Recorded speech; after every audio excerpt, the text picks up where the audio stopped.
వదినా, అమ్మ ఎక్కడుంది? హాల్లో ఉన్నారు సిద్ధు.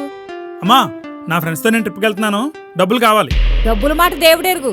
ఇంతకే మీ నాన్నగారు పర్మిషన్ తీసుకున్నావా లేదా? నీకు చెప్పాను కదమ్మా, నాన్నగారితో నువ్వు చెప్పు. నాన్నగారితో చెప్పాననుకో, డబ్బులు కాదు కదా, టూర్ కూడా వెళ్ళనివ్వరు. ఏంటి కొత్త అలవాటు? ఇప్పటి వరకు నాన్నగారితో చెప్పి వెళ్ళేవాడివి కదా, నీలో ఇంత మార్పు వచ్చిందేంట్రా? గెడ్డాలో మీసాలు వచ్చాయేనా? అదేంటమ్మా అలా మాట్లాడుతున్నావు? ఇంకెలా మాట్లాడాలరా? ఈ ఇల్లు నీ చిన్నప్పటి నుంచి ఇప్పటి వరకు ఇంత క్రమశిక్షణగా, ఆనందంగా, సందడిగా ఉందంటే దానికి మీ నాన్నగారే కారణం. మనం ఇప్పుడు ఎలాగున్నామంటే నాన్నగారి కష్టార్జితమే. మనం సుఖంగా హాయిగా ఉండాలని ఆలోచించే నాన్నగారి మీదే గౌరవం తగ్గిందా ఏంటి? అలా కాదమ్మా. ఎలా కాదురా? చిన్నప్పుడు నువ్వు బాధపడుతుంటే కళ్ళంటా కన్నీళ్లు పెట్టుకుని నువ్వు నవ్వుతే ఆనందపడే మనిషేరా నాన్నంటే. అందుకనే పెద్దవాళ్ళు నాన్నంటే ఏమిటో తెలియాలంటే నాన్న అయ్యేకే తెలుస్తుందంటారు. అమ్మా, నన్ను క్షమించమ్మా. నాన్నగారి గురించి నాకు తెలియదా ఏంటి?